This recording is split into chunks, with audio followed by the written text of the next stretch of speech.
What's going on, guys? I just want to make it clear that I'm not a financial advice. This is not, or I'm not a financial advisor. This is not financial advice. And yeah, I'm not a financial advisor. So, yeah, let's get started with this video. In this video, I'll be going over the difference between the difference of consequent encroachment and mean threshold. Okay, so starting right off, okay, mean threshold. Okay, if I go to ESH1 or 2023. Mean threshold is for order blocks only, okay? So if you don't know what an order block is, it's basically if the order flow is bullish, if you're in an uptrend, a bullish order block would be a down candle close before an up move, okay? So like, let's see, like right here, okay? This would be an order block. See how we create this down candle before this up move, okay? So I like to draw it from just the open and close. Ideally, it's the whole candle. But this is basically what an order block is, okay? It's just, again, this is a bullish order block, down candle before it move. This is a bearish order block, okay? See how this is a green candle before a down move. Okay, we clearly displaced lower. There's a huge change in order flow. As soon as you see this candle, you just kind of, again, the magnitude of this dump is very bearish, so this is a valid order block, right? Okay, so mean threshold. A lot of people get this mixed up. A lot of people say, oh, mean threshold of this wick is whatever. Okay, mean threshold can only be for order blocks. So what that is if you take a fib and you draw the fib from the retracement from the open of the candle to the close, okay, mean threshold is the 50% level. Okay, so this is the 50% level. This is what mean threshold is. And how do you use this? Well, for me personally, a lot of people, they put their stops above this swing high, which for me personally, that's a little too much. What I look for is I look for a candle close to not close above the 5 minute. Or I look for the 5 minute not to close above the mean threshold, which is this 40% area, okay? And it's harder in the 1 minute. The 1 minute you really can't rely on. The 5 minute and up is the best confirmation. If you get a 5 minute close above this mean threshold area, that's worse. I've seen closes above mean thresholds where we still dump. But most of the time what I notice is if we don't get a close above, that is still technically bearish in my opinion. Okay, so like right here, my stop loss would have been if we close above this mean threshold of this order block, and as you can see, we never did. Okay, so like right here, again, this order block, you drop from the open to the close. Okay, mean threshold is 399.50. And if I see this 5 minute candle close to mean threshold, what does that mean? That likely means we're going to go tag some sort of liquidity. Okay, and you can see we tagged this swing low and then we reversed. So paying attention to the mean threshold is very important, because if you see us hold it and there's just no candle close above in the 5 minute or higher, that likely means we will reverse. Okay, if there is a candle close below it, that likely means we will keep dumping or pumping or whatever trend it is in. And that's not 100% of the time. I have seen times where we do close below mean threshold and then we end up pumping before hitting some sort of liquidity. But I will say 80 to 90% of the time that we close below mean threshold, we'll often go down and hit some low, go up and hit some high, whatever. Okay, if we got a 5 minute candle close above 4004.25 in this leg, we probably would hit this high, right? So again, mean threshold is just the 50% of these order blocks. Again, you don't draw them for the high or the low candle, you draw them for the open to close, right? Okay, so consequent encroachment, and you probably wonder how to spell that. So this is how you spell consequent encroachment. Okay, and I just say CE for short. Consequent encroachment is the 50% level, but this is an only be for inefficiencies, okay? So what an inefficiency is fair value gap, a normal gap, so new day opening gap or new week opening gap, okay, volume imbalance, or some kind of wick, right? So these are all inefficiencies, okay?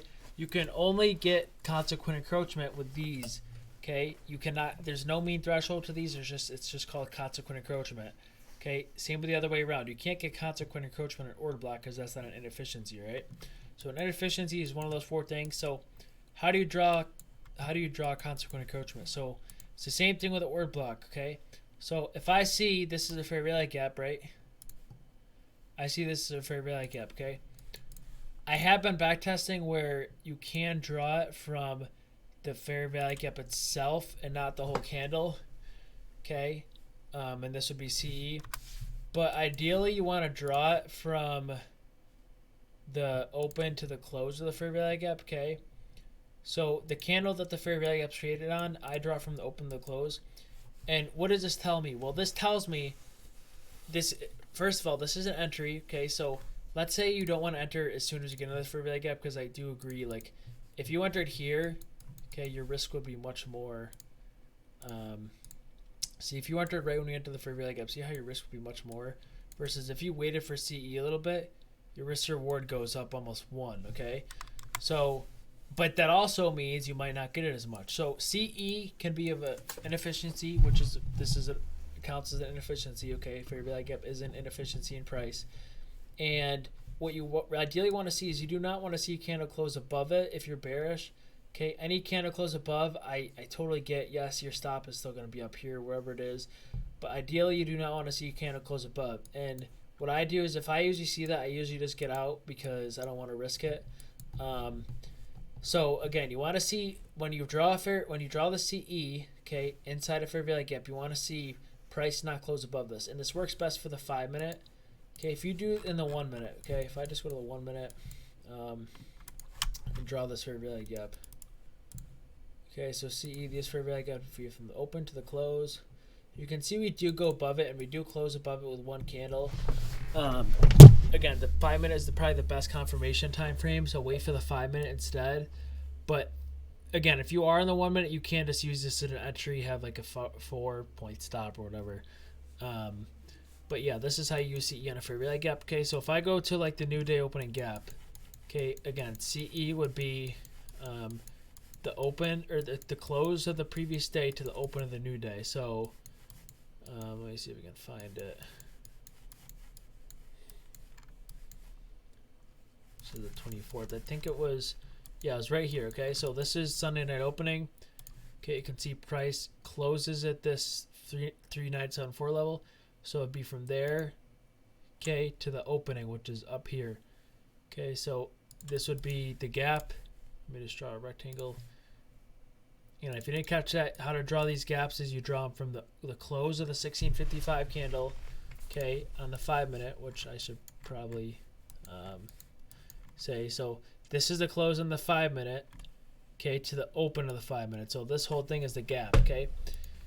Okay, so now when I spread this over, what do you notice? Okay, the 5 minute never closes under this. Okay, you can see the 5 minute never closes under this gap. That is bullish. Okay, oftentimes if you do see close under, that is bearish.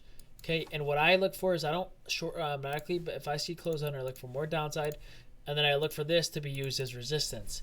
Okay, and then what I do is from here I go to the 1 minute and look for some sort of short entry on the way down, and then I usually target whatever. So in this case, I'd probably target this fair value gap, or I target this low. I'd probably just target this fair value gap, leave a few runners, and see what happen. Okay, but I'm not automatically shorting if we do not close below this, but you can clearly see we never close above this. That is bullish. Okay, let me just draw this over. Look what happens today. Okay, same thing today. We never close under this. Okay, that was so bullish. Okay, a lot of people, this was at 135, 140 overnight. This was bullish. Okay, and then when we came down again today, we never even got into this, but I was still bullish as long as you held this gap. Okay, so this kind of helps you determine a bias. As long as you're holding the CE above it, you really want to see 5 minute closes above. That means you are probably bullish. And again, any displacement with the close below, that's probably bearish. You just want to wait for it to see if you get a short setup, which means if we dump below it, you want to see this used as resistance now, and then you start looking for a short setup. Okay, and that is CE of a gap. Okay, there can be a CE of a volume imbalance. I'm not going to show that because volume imbalances are small anyways. But like with a wick, like right now, okay, this is a little more advanced. Don't really worry about this. But like right now, when we broke through this wick, okay, what I did is I marked CE of it. Okay, so for me to be bullish and hit this buy side, I would want to see us hold this 0.5, okay, which is 104.278. Okay, I would not want to see a daily close under this, or else I would kind of reassess. Okay, and maybe I draw this wick right here. Okay, so see how there's not really an order block right here? I get, yes, this is a breaker block, and this is also an order block right here. Okay, but let's say there's no order block, then I usually rely on the wicks. I would just want to see this wick, okay, right here. If it's a decent sized wick, you really just want to see this hold. This is a decent sized wick. We ended up breaking above it. So now all I'm looking for is a hold below the CE of this wick, which is the 0.50% of this wick. Okay, so that's what CE is. Again, this is, you can't use mean threshold with inefficiencies. It's always CE for inefficiencies. Mean threshold is for order blocks. Okay. But yeah, other than that, let me know if you guys have any questions. My Discord link is in the bio. The new month starts in 2 days for my Patreon. After 2 days, I'm closing it down until my school ends, which will be a few months. But I do live trade every day, point this stuff out in live time.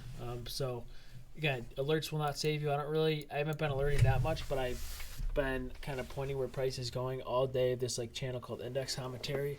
I'm gonna try to do some more market reviews for free also in Discord. So if you join my Discord, I do like free like classes at night, just kind of going over the market review some nights. It's not every night, but pop in, turn on there's a reaction roll for the Dodgy's alert or whatever, okay? And if you see me say, oh, I'm doing a class on reviewing today's price, okay, I will only do that if ICT does not. If ICT does it, then I would watch his review, okay?